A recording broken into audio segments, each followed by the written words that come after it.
Bobby's Barbecue, I understand, is like the place to go in Fountain Inn, South Carolina. Yeah. Octavius Nelson, although I hear that his friends call him Tay. Well, yeah. And I'm hopeful that we're allowed to be friends at least for 5 minutes. Can we call you Tay's Tay? like, can we call you Tay? Yes, you can call me Tay. All right, good. Tay is along with us this morning, Bobby's Barbecue. I see, Tay, that your family is humongous. You've got like how many? 1,800 kids or something like that? We got 5. You got 5 kids. That keeps you busy. Okay, so tell us about your kids. How old are they? 16, 11, 5, 4, and 3. Oh my goodness. Yeah, 5, 4, right. and 3? Yes. Good Seemed like a good gracious. idea at the time. That sounded like At a the good time, idea. you heard that, right? And a beautiful family, Yeah. too. We've seen the pictures, and you guys just love each other. I love that about you. Thank you. Thank you so much. Yeah. Hey, we know that you have this big family. You come from a very loving family, it looks like. We wanted to know a little bit about your dad because you grew up watching your dad in his restaurant, right? Yeah, it's like you traveled with him. You're always in the restaurant with your dad. Yes. So my dad's from Greenville, the Nickeltown area. He started at Palmetto on Lawrence Road when he was real young, and he bounced around a bunch of restaurants, managed some, and even owned some on his own. Few times it worked, sometimes it didn't, whatever. So I just followed him from being at home. And then when I was like 12 years old, I started washing dishes for him and just went from there. By the time I was in high school, I was doing lunch by myself in the summer. Because like summertime, you're going to be in the restaurant. So, Yeah, exactly. So you were washing the dishes at Dad's restaurant, but you didn't really learn to cook while you were there. well, I did, but he said I didn't. He said I didn't know how to cook. So I remember asking for a raise that one summer in high school. He was like, "You don't know how to cook." And I was like, "Yeah, right. I'm here running this thing by myself." And then fast forward to 2011 when I was laid off of the job, I was cooking in front of Distinguished Gentleman 2 Barbershop off Academy. And I was my very first day out there, I was cooking and I had a big old grease fire and I was like about to call the fire department. So when I got the fire contained with some help of some barbers and customers, I sat on a cooler and looked up at the sky and I said, "You're right, Daddy. I don't know how to cook." Aw. Oh, so your daddy's no longer with us. Yeah. No. Yes, he passed away in 2008, my brother in 2009. Wow. And I understand you wanted to do something to honor the both of them. And so you really wanted to get involved in the restaurant business more than you were. Well, that was like later on. In the beginning, it was just the seasoning. That came out in 2010. When we had a restaurant, we was open Monday through Saturday, breakfast, lunch, and dinner. And on Sundays, we either cook at home or we'd go out to eat and try different places. So he would always cook up stuff and me and my brother would help. And then after they passed, I tried to do it with friends and family and it wasn't really the same. So I stopped doing it, but people was like, "You need to do something with the seasoning." So we really didn't have a name for it. And then the cool thing about it, by them dying from complications of diabetes, when I sent the season out for my nutrition label, it was actually healthy and tastes good. So I was like, wow, that's like a silver lining. So name it Bobby's All-Purpose Seasoning because it was inspired from him and my brother, mainly my dad, but my brother has some input in it too. So Yeah. that was that. So then after working a couple years later, I got hired on it. I got hired on G 2011.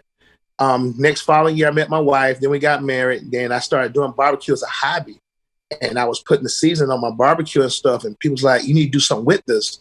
So after trying multiple times to move up the corporate ladder, it just didn't happen. Then that 7th time, in a 2-year span, that 7th time, I said, "You know what? I'm not going to fill up another job application. I'm going to fill up a business application for a loan." And I went from there and I came home and told my wife and she was like, "Yeah, right." And she was like, "So you making plans for us?" And I'm like, "I'm serious that you got something else."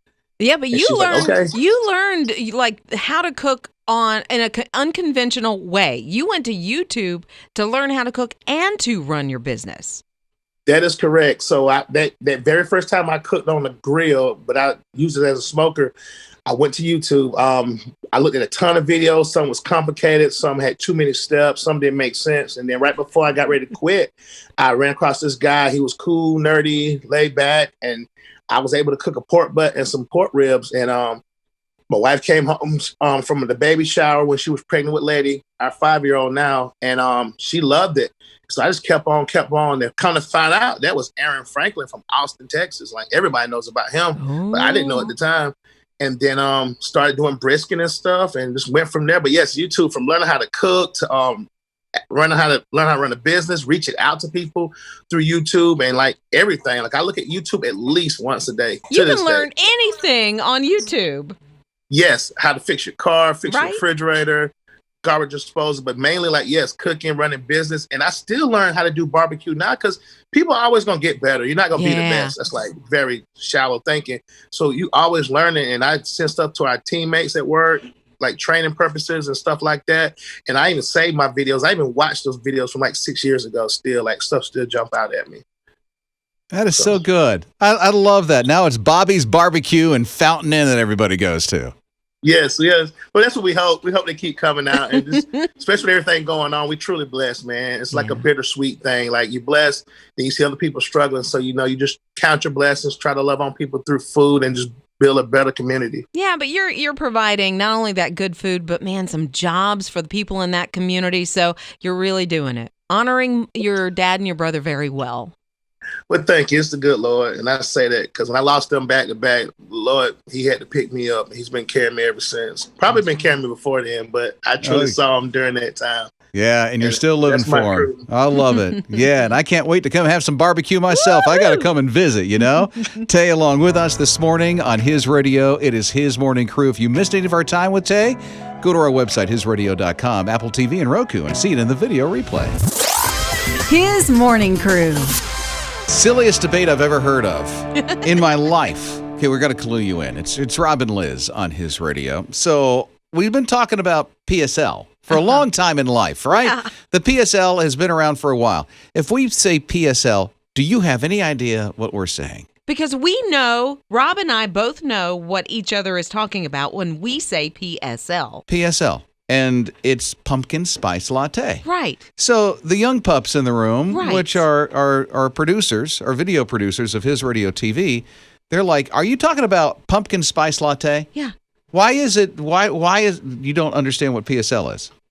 It's just you don't usually say the abbreviation in everyday conversation. That's like saying LOL or... Which we do say every day in conversation. Some people do. I refuse to say LOL. I don't go, oh, wasn't that funny? LOL. Oh, we use it in text. Well, texting's different. So if I texted you, hey, pick me up a PSL this morning on your way to work. See, I still wouldn't know what you was talking about. Well, see, I could probably connect the dots text-wise, but to say it... So you can figure it out in a text, but not in face-to-face conversation. Yeah, because people don't talk like that in face-to-face conversation. Rob and I do. They say PSL.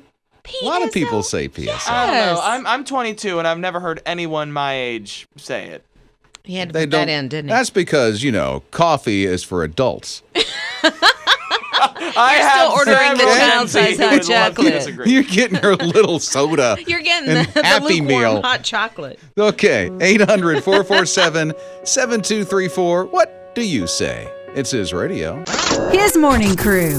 PSL, if we happen to just say that. Say we're walking down the street and say, hey, got a PSL? Do you know what that means? I do. Yeah, for me, it's pumpkin spice latte. I've known that PSL thing for years, like a decade probably. So Ian and Jacob are Googling it because they're like, no, we always say pumpkin spice latte. We don't know what PSL. Rob, who's Jacob? You are now. TJ and Ian. TJ and Ian. All right, so you Google it. If you Google PSL, what are you finding? All right, hang on. Let's Google it real quick. Let's look that up. Okay, because I feel like it's going to be pumpkin Let's just spice type latte. PSL. Everybody uses Yes, that. that's what it is. PSL. Okay, we type in gracious. PSL to Google image search, and all we get is just an entire page of the Pakistan Super League. Which is? A cricket league. That's a cricket league And named seriously, PSL. There's no way that's number one. No, try this at home. Google PSL, just plain PSL on Google image search. This is all that will come up, That's I promise not you. all that comes up. Yeah, you need to put all, because I feel like if you don't specify the image search, you'll get pumpkin spice latte. Oh, are you doing an image search? That's what Yeah. I said. Image. Uh-huh. Mm-hmm. Well, okay. Well, you can do it on regular Google too, and it's still like, unless it's a news story. Yeah, whatever. Pumpkin spice won't come up. Okay, well, Virginia just texted in and she said, I've never, wait a minute, Rob. She said, I've never heard it called PSL. What, Virginia? I've never heard it called PSL. I don't know if you caught off what they Mike? said. What? But they said unless it's a news story, it doesn't come up PSL. Oh, a news story. So the A thing news that story everybody's says talking about? Because news PSL. stories use tags, like Okay. hashtags. Oh, yeah. No, it Okay. didn't have a hashtag in front of it. I can guarantee you. Evidently, Steve, he's not into the whole PSL thing anyway, Mm. or pumpkin spice latte. He said, I'll just take a plain coffee. I'm with you, Steve.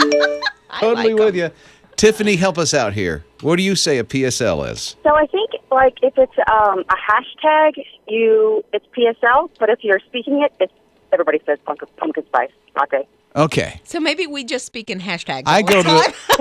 to. I'm either a hashtagger all the time and just don't know it, so that makes me really cool. Or I just go to the wrong coffee places because when I go to a coffee place, it's PSL. Yeah. I don't know. I don't know.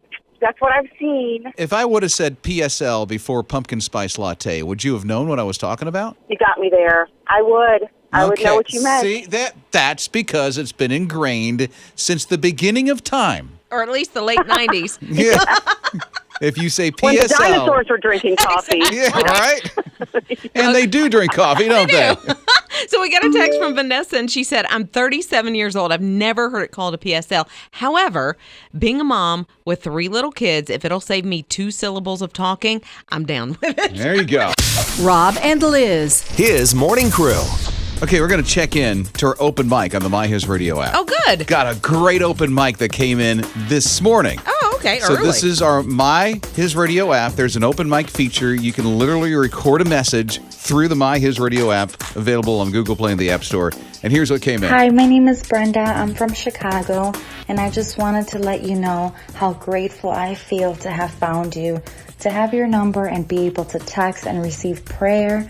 I also wanted to share that this morning I downloaded your app, and I've been listening to all the beautiful music you have been playing, and it made my day that more special. Thank you so much, and God bless you. Love you, Brenda. Yeah, in Chicago. Thanks for doing that. Welcome all the way from the Windy City. That's right. Is it windy today? I'm sure it is. Rob and Liz. His morning crew. Let's take a trip to Chapel Hill. Okay. Go right to the Chick-Fil-A. Oh, yeah. Where if you need curbside service, there is a dog. Huh? It's Rob and Liz, his morning crew on his radio. It's actually a dog that's only available for one dude, and it's his dog. Right. And you should see this. They posted this on their Facebook page. Uh-huh. Yeah, it's a golden retriever. So what happens is the guy pulls up. These are regular customers, by the way, but the guy pulls up, and I guess he's done the mobile app ordering. He lets the dog out of the car. The team members at Chick-Fil-A have the bag ready, and the dog gets out of the car, runs up to the team member, and takes it back to his owner. Isn't that crazy Without cool? sniffing it, well, maybe he sniffs, but without eating it. Yeah.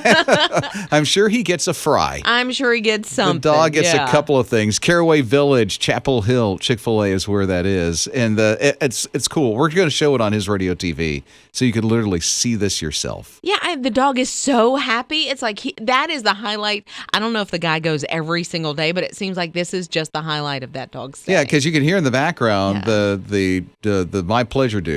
Yeah. The Chick-fil-A Yeah. employees like laughing and having a lot of sure. fun with this. Well, of course. A happy dog coming up to get your food. Wish I could train my dog to do something like that. Yeah, mine would just ravish the food. Yeah, It would be exactly. gone. There would be no Chick-fil-A for me. His morning crew. There has been a baby born at the National Zoo, and we're all super excited about it. Really? Yeah, it's baby panda. I had no idea I was excited, but now I am. You should be because, I mean, first of all, I know pandas can be very aggressive, and they have said to be, kind of dangerous, but they're so cute. Yeah, that's the thing. And now there's a baby, and they're actually saying from the National Zoo that it was a much needed moment of joy, not just for the zoo, that community, but just for the world. Yeah. To be able to watch this. And they had a panda cam that was up, so you could watch the live birth. And now I think you can kind of check in on mother and baby. To see how they're going? Yeah, exactly. And they even said that the mom, and I think I'm saying this correctly, I checked the pronunciation, but, who knows? Mizang? What about it? That's the mom's name? Not your Zhang. No. I'm probably wrong, but anyway, I'm going to go with it.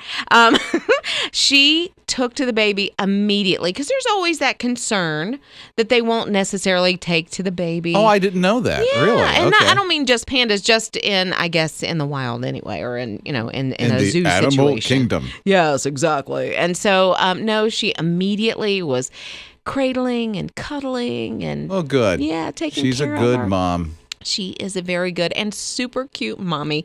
So, yeah, if you want to check in, just go to the National Zoo online and you can watch them. Rob and Liz. His morning crew. Max just started his first day of senior high school. Oh, good. He's a senior in high school. Congrats. He's virtually doing it. Oh, He's yeah. at home, missing the school announcements, Yeah. all that stuff. So his mom came up with a pretty bright idea. Oh, what'd she do? They have an intercom in their house. Oh, that's pretty nifty. So she went over to the intercom and she came up with a little whiteboard and she had school announcements. No, she didn't. Yeah, oh yes, she did, and here they are.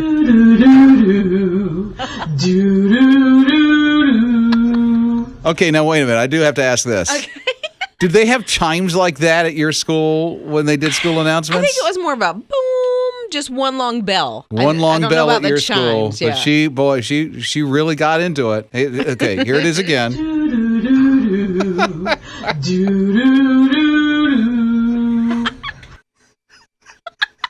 I'm sorry, that tickles love me. her. That tickles me. How can he not love her as a mom? I don't. Well, I think eyes are rolling. Here's her I'm sure. announcements after her doo-doo-doo-doos. Welcome, student, to the first day of online school. This is your principal, Mom. Just a reminder, lunch today is whatever you make yourself. Yeah, Mom. And just remember, we're all in this together. Oh. Lunch is whatever you make. What's his name again? Max. Max is like, and it was all over social media, right? Yeah, they put it on TikTok. Yeah. The big sister did and got a blast out of it. Oh, that's hilarious. So I Yeah. wonder if she just did it the first day or she's continuing to do Well, it. you know, every time you hear this over the intercom,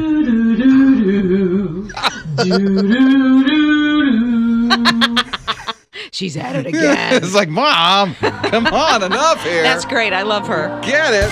Mornings with Rob and Liz. Do you like lizards? I love lizards. I have some in my front porch that we like to catch and release. Yeah, every time you come home, they're just scampering They're around. right there. I'm from Florida, and there are lizards all over the place in Florida. They've been fun. Yeah, they're a little bigger than they are around the Carolinas and Georgia. Not too bad. No, okay. Well, one was found spotted in South Carolina. It's a white tegu lizard. Am I saying that right? Oh, nailed it. Yeah, okay, sure. good. It's a non-native species. They have been seen in Georgia and Florida, but they're really from South America. Okay, these things, they say they aren't aggressive to like pets and to people. They don't really pose a threat like that, but they can grow to 2.5 feet long. Yeah, they're big. 2.5 foot long lizard on my porch, I'd go running. Oh, really? Yeah. I would be a little afraid because don't they hiss like iguana kind of hiss at you if you get too close? Oh, sure they do. Or mess with you. Don't know. But yeah, it was spotted in Lexington, South Carolina. So they're thinking that somebody possibly maybe had it as a pet and let it go or something like that. It's, very possible. It goes after fruits and veggies. Yeah. So if you have a garden. Better watch it out for that lizard, yeah. Exactly. But, because I would be worried about my Pomeranian Ace because he's little. No, not with this thing. No, they're saying, no, you don't have to worry about. It's probably scared by little pets or something like that. Oh, and it runs off. I would think. It scampers up a tree. It scampers up a tree. I don't want to see that in my tree. Right. Rob and Liz. His morning crew. It's good to hear from Karen this morning at 800-447-7234. Karen, what's on your mind? I got a prayer request. My husband's an atheist, and they're going to do a conversion this morning and try to get his heart back into rhythm. Now, what is a conversion? What does that mean? It's where they stop your heart and start it right back. He's been an atheist before, and he's had the ablation surgery, but he's back in AFib, and that's what they do. They stop it and then start it right back up. I know that's causing you some anxiety this morning, right? Yeah, a little bit. I mean, he's had it done before, but anytime you do it, I guess it is kind of scary. Yeah. Well, what's your husband's name? His name is Howard. We're going to pray for Howard right now. Father, in Jesus' name, you know what's going on with Howard's heart. And God, I know that you will be with him today as they go through that whole procedure. It sounds scary to start a heart and put it back up and going again, but Karen seems like this is like a normal thing in his life. And God, I just pray for peace. I pray for joy in the middle of it all, that you're going to be with the doctors today. And God, would you heal Howard?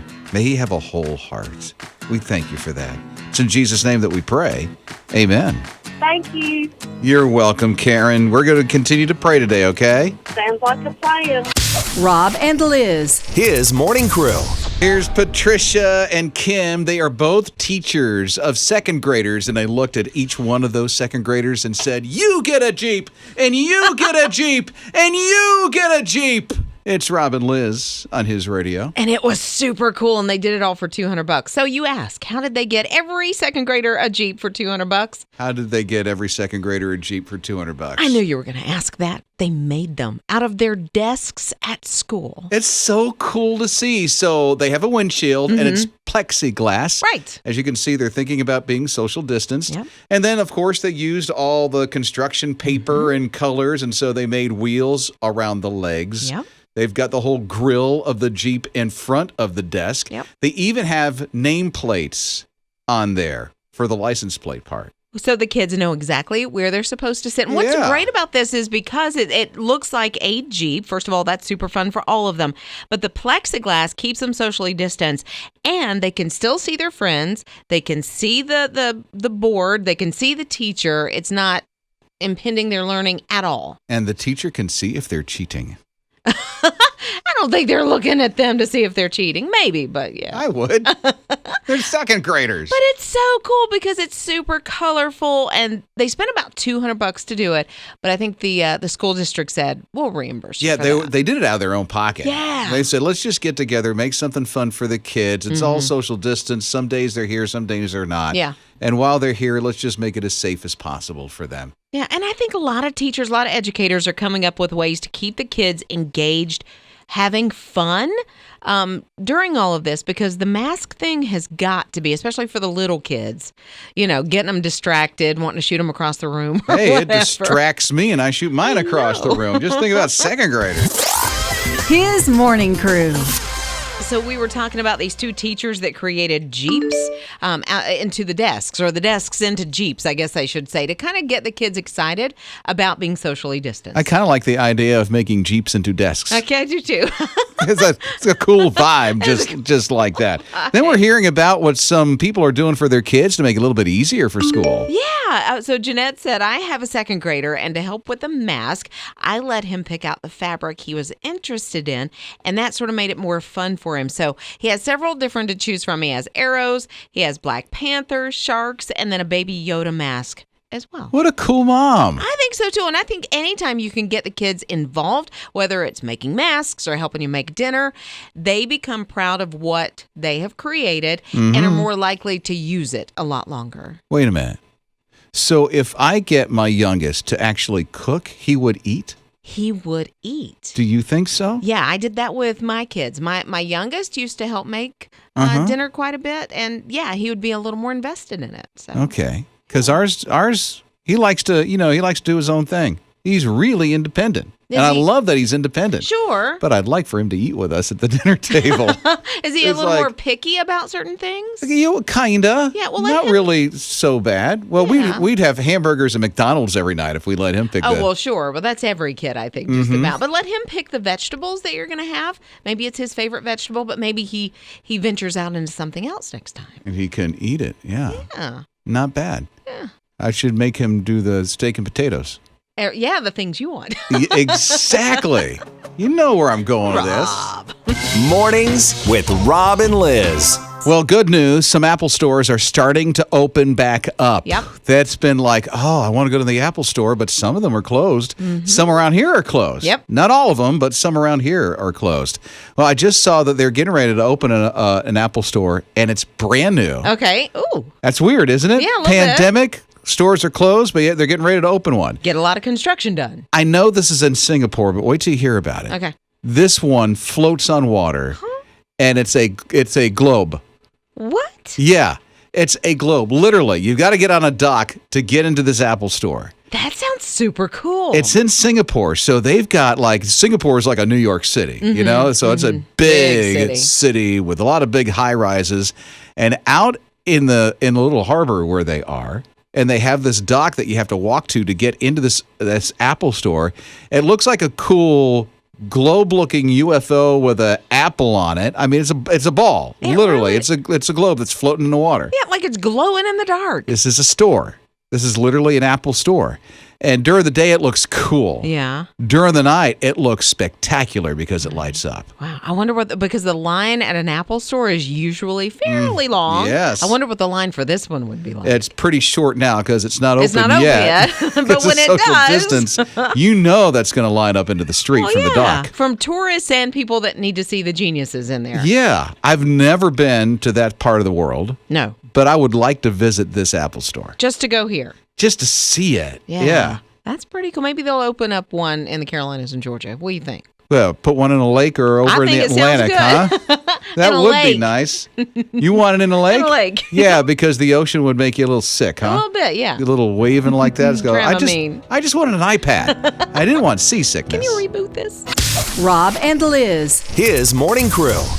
So how do you teach little kids, 4, 5, 6, 7 years old, about COVID-19? I don't. No, well, if you had to, how would you go about that? That's a very good question. Yeah, well, 4 teenagers got together. They were actually given a project by their economics teacher to come up with some sort of business plan almost. And so they did. And you know what they decided to do? They decided to create a coloring book that would explain COVID-19 to children. Oh, good for them. Yeah, so they're friends. They all came together to do it. And their teacher said, you know what? This thing is really good. Like, you've gotten the message across. It's interactive. It's fun and colorful. I think you need to have this printed up. So the girls, there's 4 girls, and they're all friends. They decided, okay, we're going to do this. Send it off to a printer. They were originally going to do maybe 25, but they got enough pre-orders. They had 450 coloring books. No. Yeah. Printed up. They sold all of those. You want to know how many they have sold so far? I'm going to say over 1,000. Yeah, well over 1,000. Yeah. 9,000 copies. Almost 10? Yes, of this coloring book. And it seems like it's super economical as well because they have raised $17,000 in the process. They have taken that money and they have given it to charity. Good for them. And also, I like this. When you buy the book, you get to choose where that money goes. Yeah, it's the buyer's choice charity. Good for them. Yeah, so there's a coloring book out there that will explain COVID-19, the pandemic, and social distancing to your child. What turned out to be a class project turned out to be really good for a lot of people. Exactly.